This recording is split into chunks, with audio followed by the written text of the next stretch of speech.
Surprise, surprise po. Today is November 7, 2024. And lunchtime po ngayon, around 12 in the afternoon. Nag-hot compress po tayo.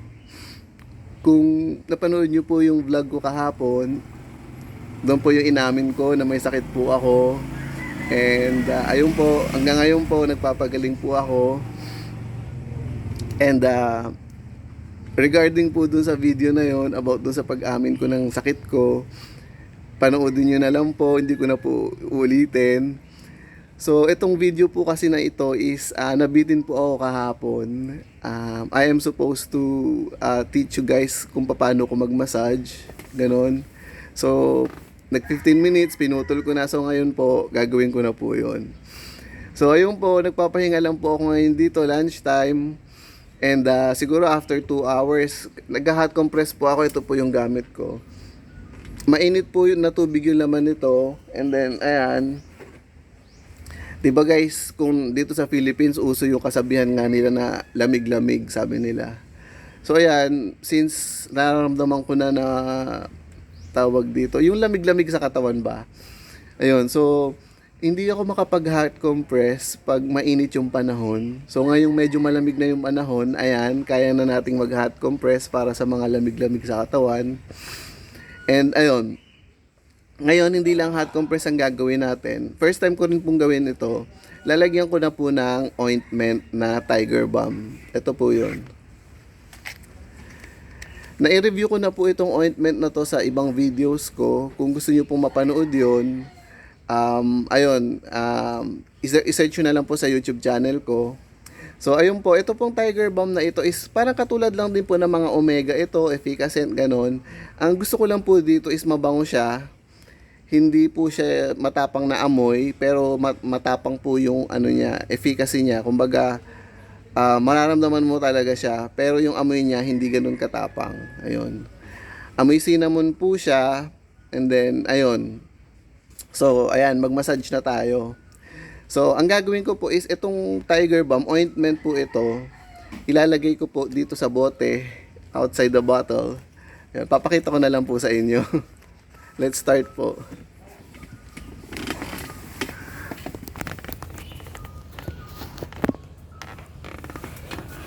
So, ito po, mainit po ito. Kanina pa po ako nag-hot compress.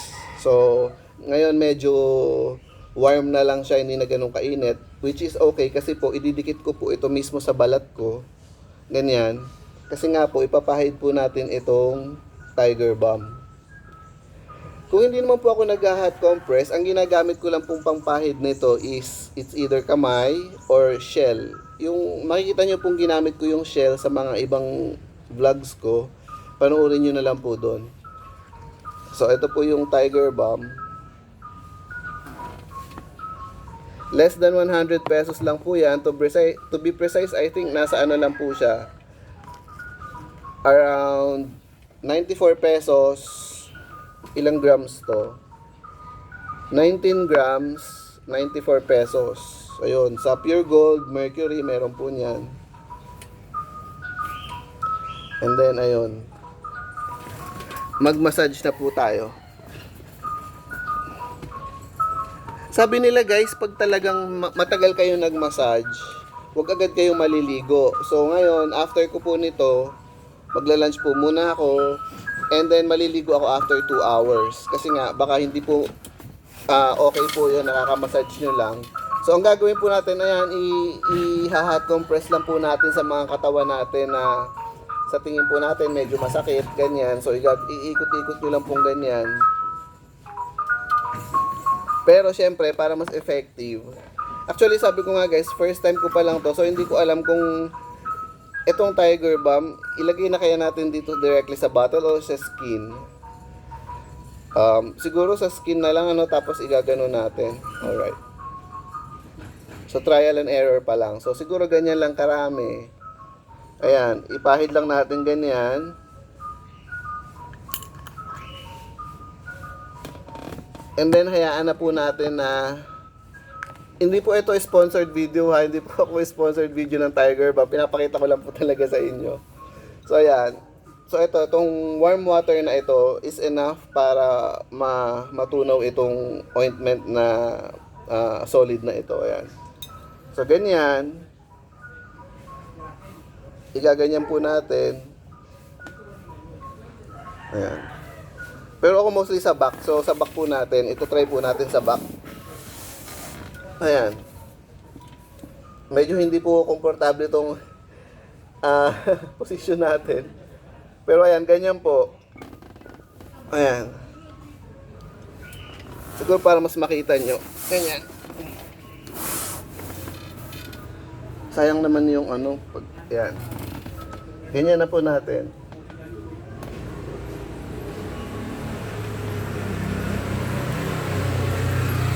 And then ayun, mas yung amoy po niya is mas maamoy nyo kasi nga warm nga po yung tubig na nasa loob nitong bato. So ayan. So ganun lang po, i-compress nyo lang po ng i-compress.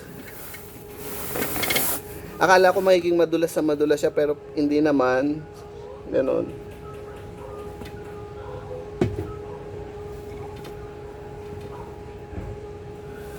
So ayun. Sa mga part po na masakit, doon nyo po kung pwede yung higaan, yan, higaan nyo, ganyan.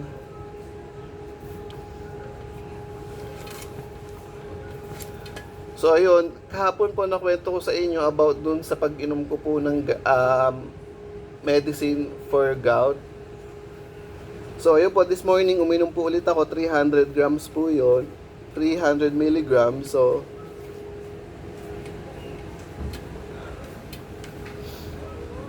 once a day lang po yun. So ngayon po, hinihigaan ko po itong bottle na may hot water and then may ointment. So ayun. Parang recently na amoy ko na po yung hanging amihan. Kaya may nag-ano lang po kasi sa akin, may nag-suggest po sa akin itong hot compress. Hindi po talaga ako nag-hot compress. First time ko lang po ito. May nag-suggest lang po sa akin. Napanood niya yung video ko na sabi ko nga na masakit yung lower back ko. And then sabi niya, i-try mo yung hot compress. And then sabi ko sa kanya na hindi ko pa kaya sa ngayon kasi mainit pa. Siguro tatry ko pag medyo lumamig na. Kasi parang ang hirap naman nun, di ba? Yung pinapawisan ka na nga, tapos sabay nag-hot compress ka pa. Tapos ayun, ngayong recently naamoy ko na yung hanging amihan. Kung hindi niyo pa alam yung hanging amihan, yun po yung malamig na hangin. So, nung medyo naamoy ko na po siya, ayun sabi ko, start ko na mag-hot compress. So, ayan. And then to be honest, mga nakakatatlong beses na ako magganito, parang nawawala yung mga sakit ng katawan ko. So siguro nga lamig lang siya, ganon. Ayan. So daganan nyo lang po yung bote na may hot water.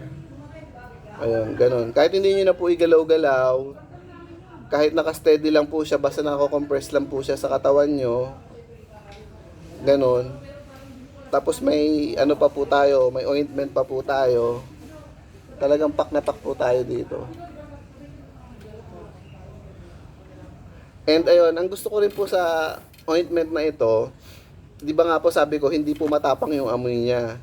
So, di ba usually pag mga efficacy, matapang yung amoy niya, tapos gagamitin mo siya, let's say, masakit yung ulo mo, tapos yun ang amoyin mo, ang tapang-tapang. Ito po, for headache din po siya, nabasa ko. And then, di ba parang okay yun na may headache ka, and then ang inaamoy mo is hindi ganun katapang. Sabi ko nga po, ang amoy lang po nito is amoy ng cinnamon. Ayun, ganun lang po siya. Pero, I suggest na pag-aamoyin nyo siya, wag nyo pong bubuksan itong bote, tapos sabay aamoyin nyo from here. Wag po ganun. Ganito lang po, kasi baka sumingaw yung nasa loob ng bato. Kumuha lang po kayo ng konting ganyan. And then ayun, kung kaya nyo po ipahid nyo sa ilong nyo, pero baka mahapdi sa ilong. Pero siguro ganyan lang po, ayan. Or di ba after nyo i-massage sa katawan nyo yung ointment, ganon. Let's say minassage nyo ganyan. Yun, tsaka amoyin nyo yung kamay nyo. Ayun, ganon po. Sinasabi ko nga po na amoy cinnamon ito for me ha. wala pong nakasulat dito na amoy cinnamon siya. Ang sinasabi ko lang po is para sa akin, amoy siya ng cinnamon. So, kung bibili niyo siya tapos sabay sabihin niyo di mo pala amoy cinnamon, wag niyo po ako inisipin. Basta ako sinabi ko lang po ganun po yung naamoy ko. Yun po yung naaalala ko sa kanya tuwing naamoy ko siya. Ayan.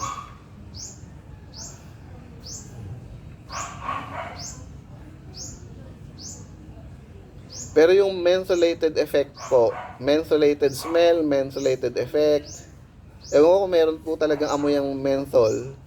Pero yung effect po niya, same lang po ng effect, ganun. May mentholated effect po siya. Ayun, ganun po.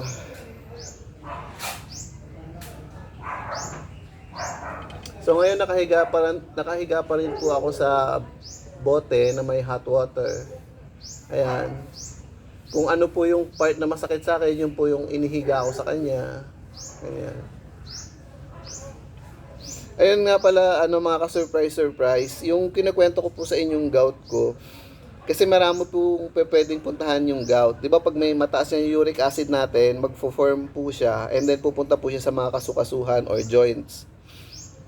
So yung sa akin, saan po ba madalas? Guys, madalas daw po yun sa paa. Dito po sa big toe natin, ito po, ayan, ito.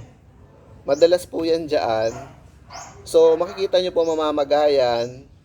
Pero ngayon po, nagkaroon na rin po ako dyan. And yun, hindi nyo po mailalakad. Talagang itatalon-talon nyo, igagapang nyo. Pero hindi nyo po siya pwede talagang iapak kasi masakit.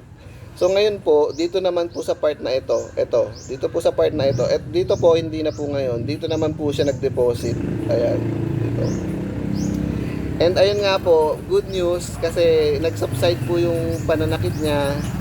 And ayun, parang feeling ko pag ganun po is bumaba yung uric acid natin. So ibig sabihin, wala na pong nagfo-form na crystals dito kaya nawawala na yung sakit, ganun. Pero may masakit pa rin po siya ng konti. Siguro meron pa rin pong mga crystals pero hindi na po siya nadagdagan. So ganun lang po. Ayan, nalipat na nga natin itong bote.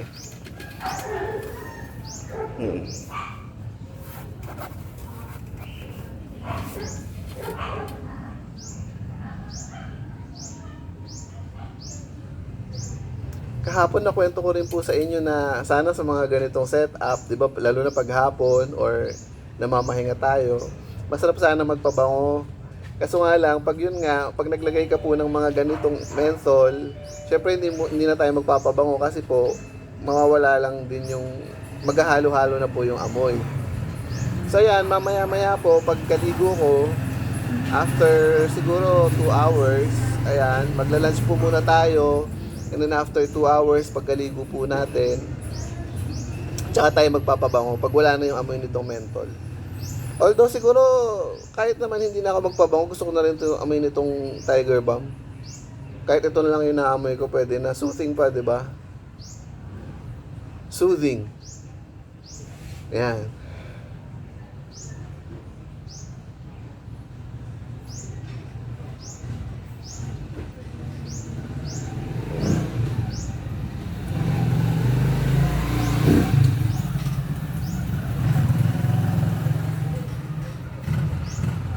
So hanggang 15 minutes lang po tayo, as usual.